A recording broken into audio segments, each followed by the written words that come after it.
Hello everyone and welcome back to Let's Play Hearts of Iron 4 Millennium Dawn with me, Alpha Pi Omega and Iran. So, in between the last episode and this one, I had the opportunity to actually delve deep into the bosom of the internet, and I was searching for anything that I could find on the Iranian army, and I found quite a lot of information. So as I mentioned before, the army, or what we would see as an army, is actually two organizations. There's the Artesh, which is the regular army, and there's the Pasdaran, which is the Iranian Revolutionary Guard Corps.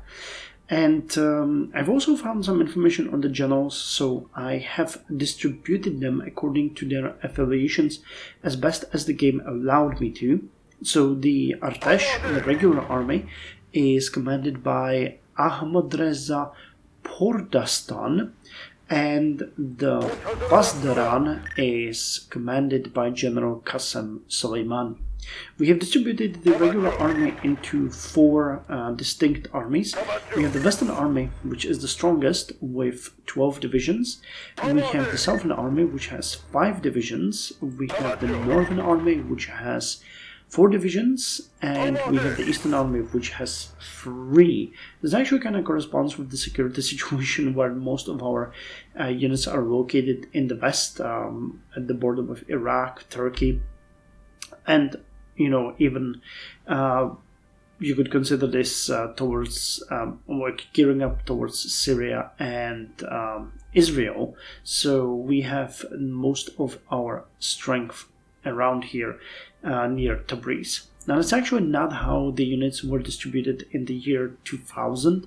The split between the 4 operation groups has come at around the year 2006, if I remember correctly, but I decided to split it like this so that we don't have to reform it later on. Now, because we have such uneven numbers and various different units, we have mechanized brigades and infantry divisions and mechanized divisions, we'll have to reform the army eventually. So by that time I'm gonna start moving troops and making these 4 armies a bit more consistent with what I would see as working clusters, but for now we'll just keep it as it is. As far as the Revolutionary Guard goes, this is the best model that I could come up with, which is heavily simplified. We have the Western Revolutionary Guard and the Eastern Revolutionary Guard based on the 2 generals that we had available that I know are part of the Revolutionary Guard Corps, but in reality the Revolutionary Guards are based on, I think, 31 administrative, you could call them counties, or I don't know what the name in Iran is actually, but they're located in all of the major cities and they're distributed according to that. The number of the divisions that we have actually 15 and 18, when you count it, it is 33, and that corresponds because I think 3 divisions are located in Tehran instead of 1. So the numbers are actually modeled very well, but unfortunately, unless we will get something like 29 extra generals, we cannot have it distributed as such.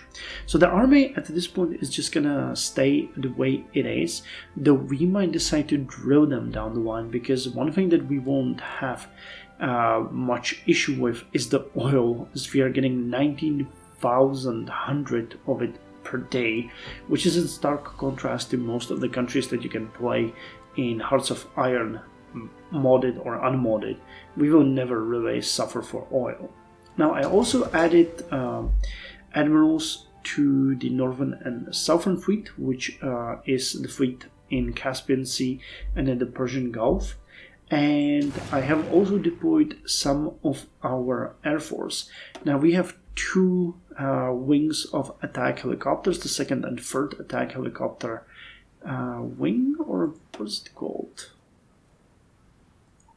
I'm not entirely sure what the game... Yeah, okay, it calls it the attack helicopter wing. We have 1 multi-role fighter wing with 50 F4 Phantoms, and I have deployed 50 F-16 Delta Darts or F-106 Delta Darts. I'm not actually familiar that much with this airplane, but it's a third generation interceptor. We have quite a lot of aircraft in reserve, but considering the way the game has been changed to it by blood alone, I'm not going to deploy any of these. We're just going to keep them in reserve in case we need to strengthen our existing air wings. Okay, and with that said, I think we have everything ready and we can actually unpause the game. The game still claims that we have insufficient resources, but I don't think that's true.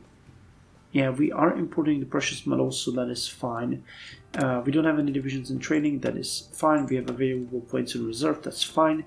Missing equipment production we know about, and decisions we've already spoken about. So let's unpause the game, give it a bit of time to recalculate everything for us.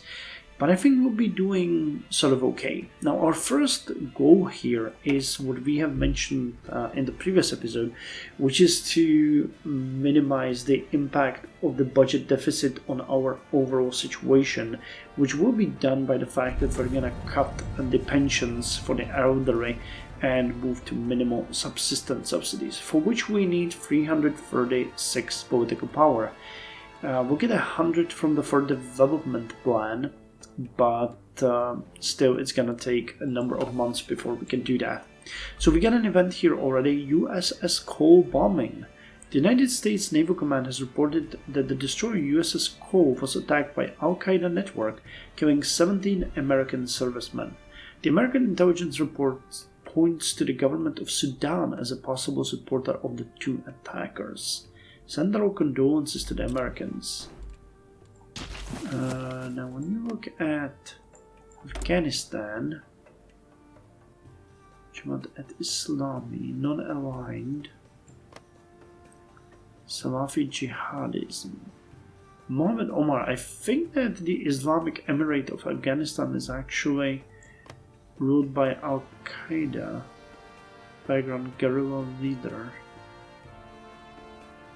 Because the non-aligned is definitely less. The Salafist outlook, caliphate, ultra-conservative, intolerant and fundamentalist offshoot of mainstream Sunni Islam. It has grown in prominence as the Wahhabi Gulf monarchies. Well, either one of them will eventually probably turn into modern Afghanistan. And we are already bleeding money, and actually we're bleeding more than we thought. We are nearing 5 billion in deficit every week. That's amazing. Okay, I think we can speed it up a bit, and let's look at our logistics. Yeah, we're missing the infantry fighting vehicles, the armored personnel carriers, and main battle tanks. Also ATGMs and some small arms. Okay. Now we are producing the small arms and the ATGMs, so that is good. We'll equip our units. We are also producing the Zulfigars, but that is about it. Okay, I think with that said, we can put our navies on drill duty. And we can put you guys also on drill duty, because we do have the oil. And I would like to see if we are exporting anything. Okay, we're exporting quite a lot of oil, which should give us extra factories. No, I'm reading that wrong. Current exports, nothing. Current exports, nothing. Okay, so these are probably exported to the domestic market. Okay, no one is asking us for oil, unfortunately. So we really do have available only 9 factories. Now the tax cost on us is basically what we need to do to run the economy, and we have it fairly low. It's 15%. Okay, and it's based on corporate tax cost. Okay. So if we increase the tax cost on the corporations, this is going to increase the tax cost here. So that's the main offset of the corporate tax. Okay, that makes actually quite a lot of sense. But yeah, the treasury that we have is going to fall into deficit just next week, and we're going to start increasing the actual debt of our beautiful country. And not a great situation. But hey, the third development plan is almost ready. So we'll have something like 160 political power, which is about half of what we need. Now, I was thinking about it hard, and I think that we are going to start battling the corruption as the first thing that we are going to do here. So I'm in line with what I said in the previous episode. We're going to go with NAJA and then the Economic Security Police.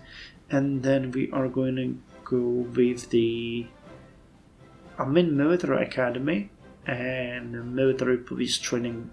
So we'll move from Unrestrained Corruption, which is level 7, to level 5, which is Widespread Corruption.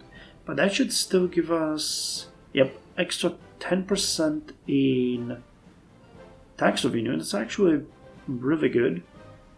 Extra 4% in research and factory output, and stability is gonna increase by 4%. Okay, so that makes sense. Here we go. We've already started borrowing money. So the interest rate is also already increased from 1.2 to 1.3%. Great. So we finished the third development plan. In order to correct, improve, and reform the administrative system in the dimensions of the organizations, we will use this plan. But which part should we more focus on? Focus on industrial organization. So we lower tax cost by 5% and increase construction speed by 10% for 1800 to 25 days. Science organization, which increases research speed, or military focus, which gives us army experience gain and factory output. Well, I think we're going to go with the industry focus because we need to rebuild our industry. 1904 focus 2000. So if we take the industry focus, I don't think that did anything for our actual available industry, but it cut off 1 week from the construction. And once we get more factories, it is going to get better. Okay. So we finished the national focus, and I was just thinking, is there anything here that would give us political power immediately? So the army would give us 50 political power, but it takes 50 days. Immerse is good because it also gives stability, health cost, population growth, and so on. So we're going to turn to that later, but at this point,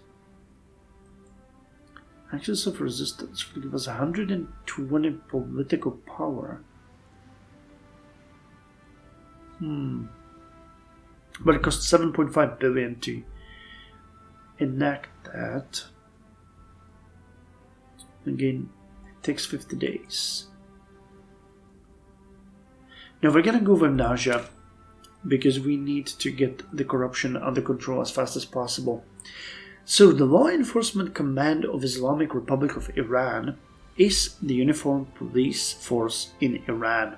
So we gain extra 5% stability, which is good, and add NAJA modifier, which grants resistance growth speed lowered by 10% and police cost multiplier lowered by 5%. So we save a bit of money here.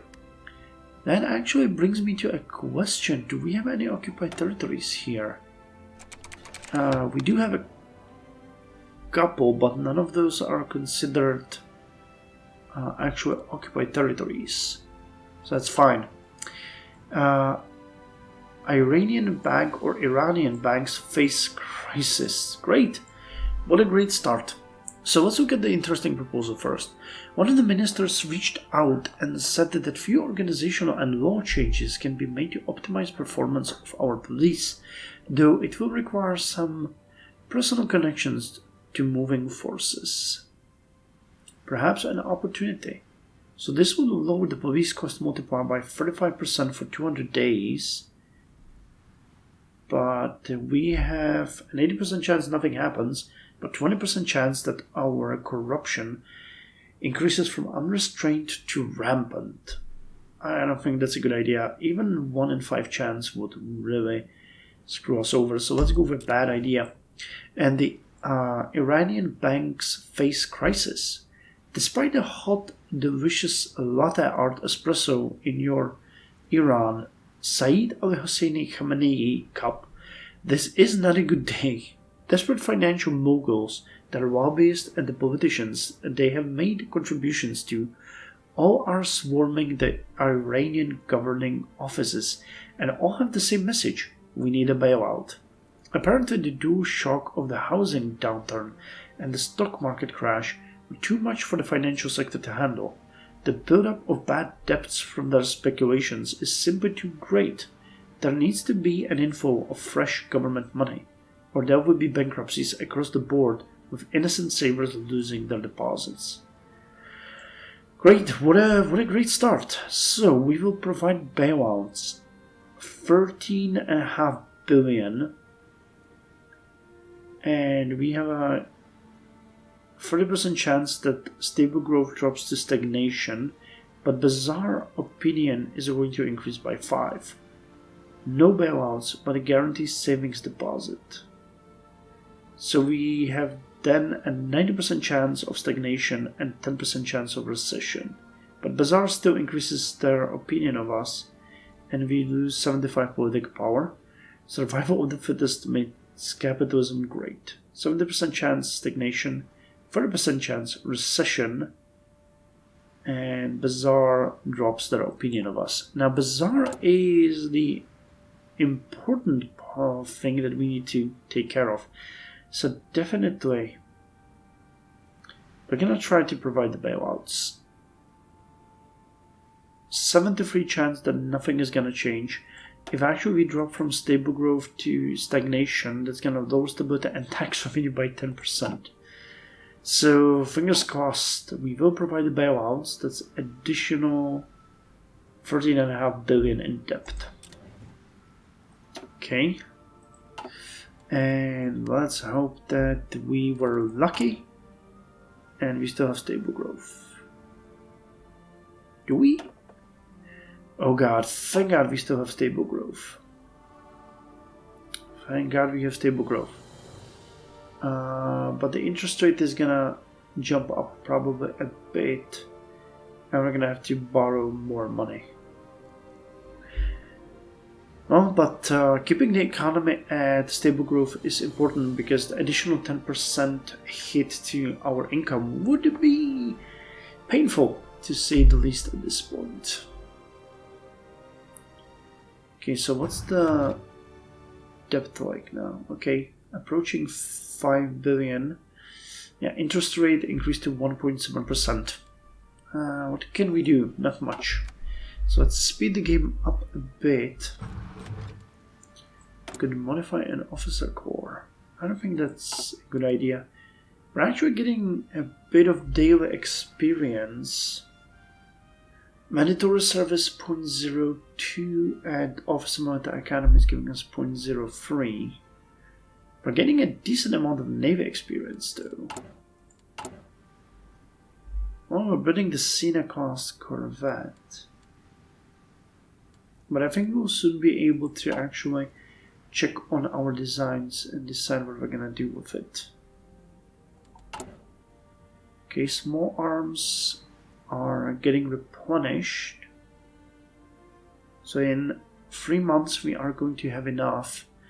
As far as tanks go though, it's gonna take 6,520 days and we're not producing any APCs or IFVs. So those are not gonna happen anytime soon. But we do have the option of designing them, but it's gonna require a bit more than what we have now available. So the Treaty of Grozny happened, and that means that the Chechenian war is over. Russia is actually annexed Chechnya again, which is fine for us. They can do whatever they want. Okay, still unrestrained corruption. And here we go. We have tipped over 5 billion in negative every week. Okay, investment offer from India. India proposes to construct infrastructure in Greater Luristan. The full project cost is estimated at nearly 9 billion. India is offering us a deal whereby they contribute 10% of the whereby we contribute 10% of the construction sum. So we would pay roughly 0.9 billion. They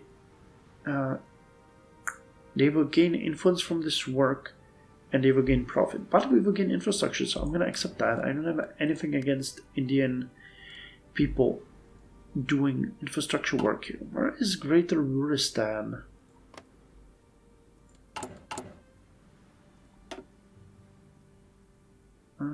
Can we see it? Greater Luristan. That's Greater Khorasan. Ah, here. Okay. So that's the worst place for us as far as infrastructure goes. So it's pretty good that they're going to build it there.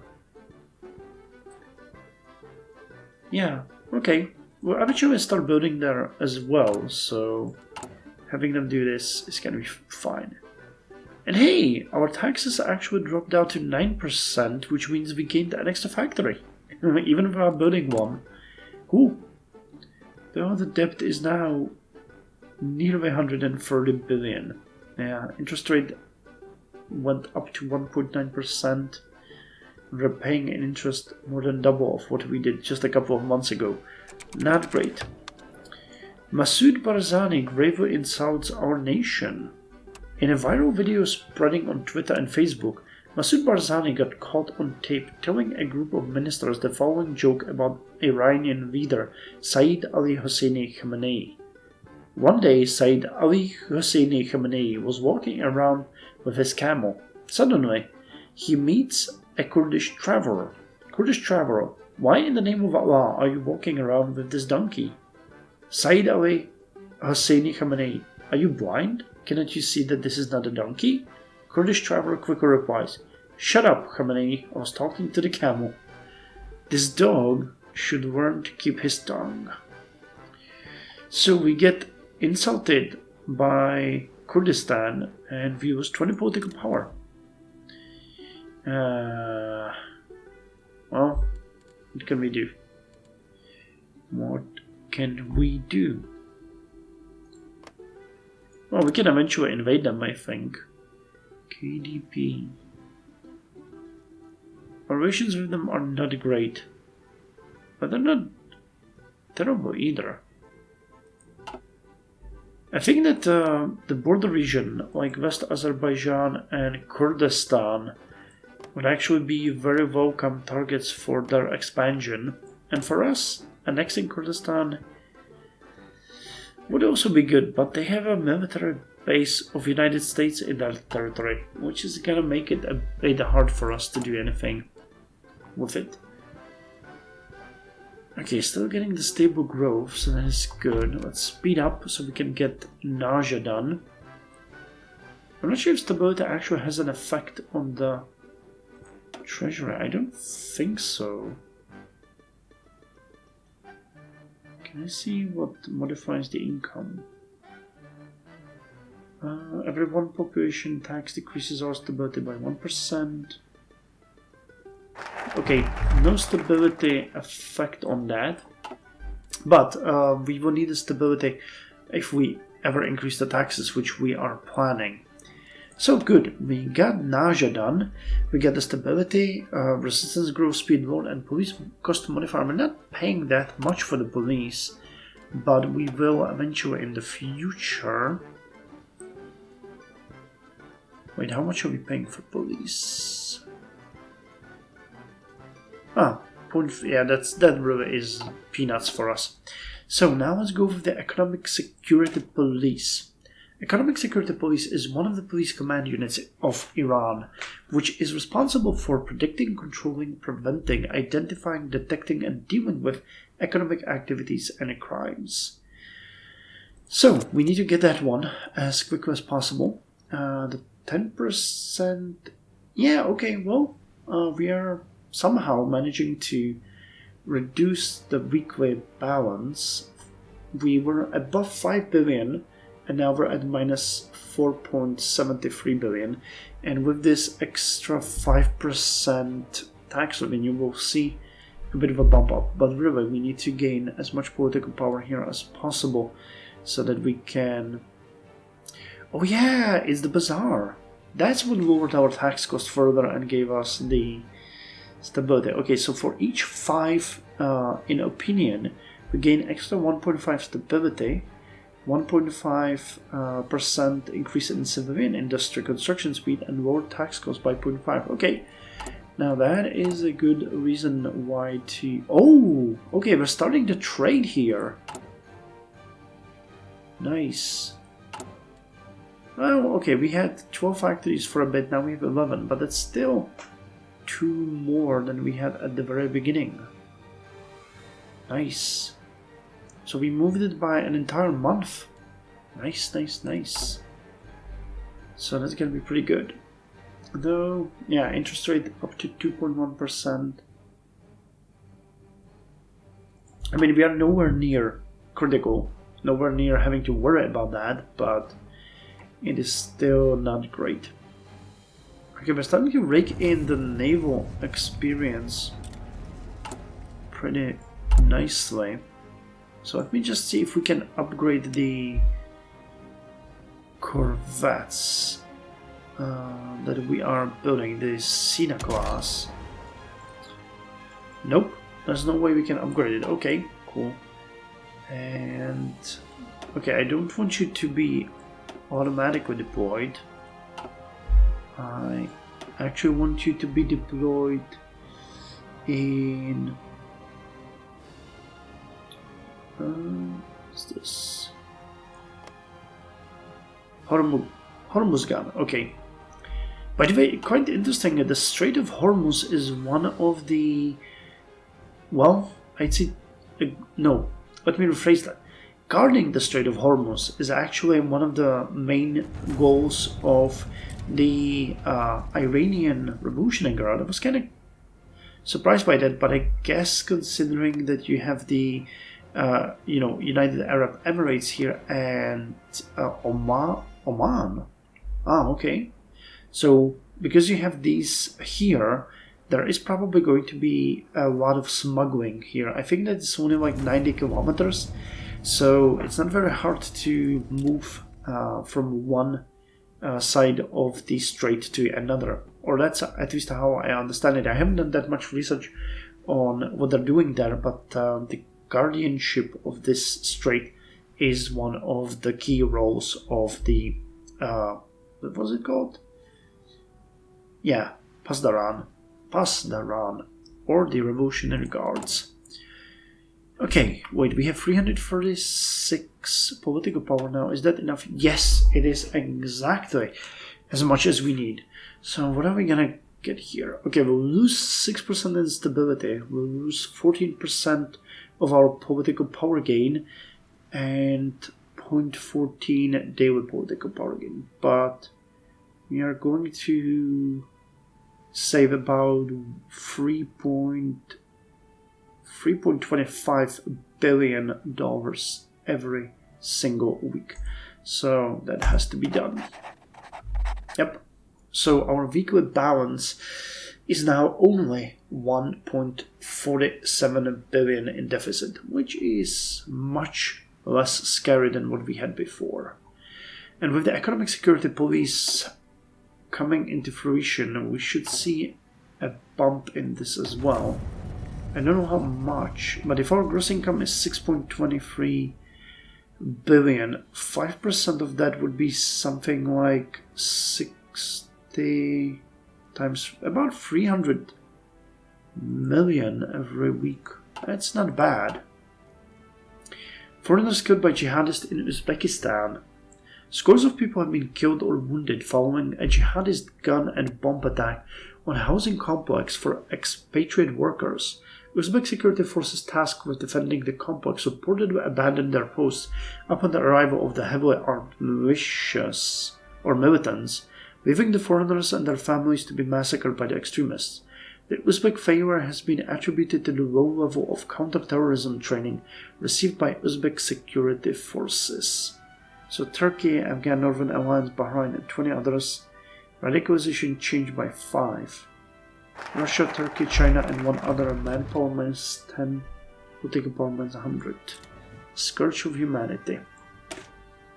So we finished our first anti-corruption focus, and we can now go over the Amin Military Academy, which is going to give us 15 command power and a modifier Amin Military Academy, which grants 0.05 army experience daily gain and army leader cost lower by 20%. That's actually pretty good.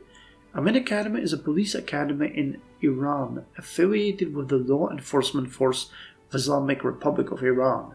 The academy has provided training courses for police forces from 16 countries. Okay, and once we get that, we can start with the military police training, which will further lower the corruption for us. And what is the effect? Yep, it's about 300 million that we saved. Nice. That is really nice. So we managed to lower the deficit to about 1/4 of the starting number.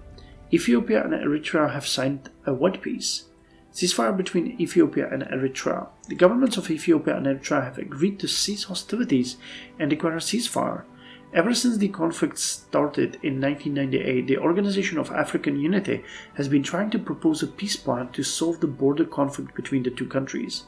It seems that the countries have finally agreed to try and solve their issues peacefully. Nice. Okay, I think that is enough for the first episode. We started very well. The plan is working. While the deficit has been lowered to 1/4 of its starting value, we have more than doubled our debt and our interest rate as well, which is, so-so, but I'm much more, I'd say, I'm much more positive about the outlook and the speed at which we are going to deal with this.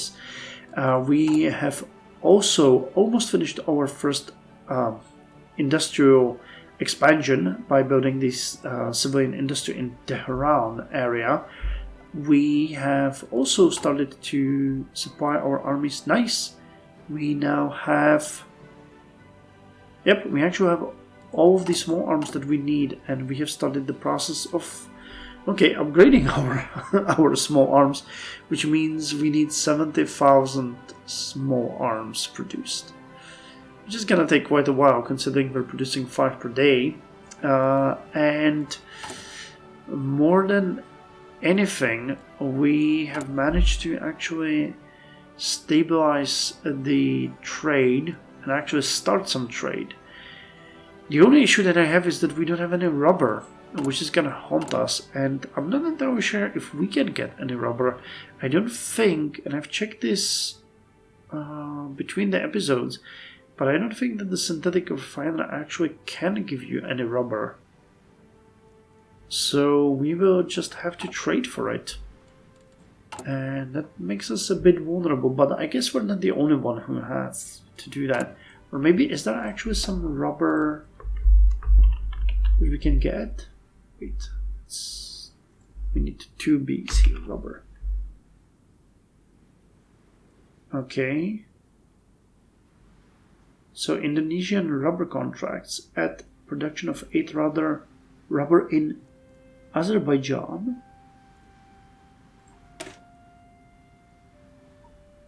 Wait, is part of our territory called Azerbaijan? I'm a bit confused.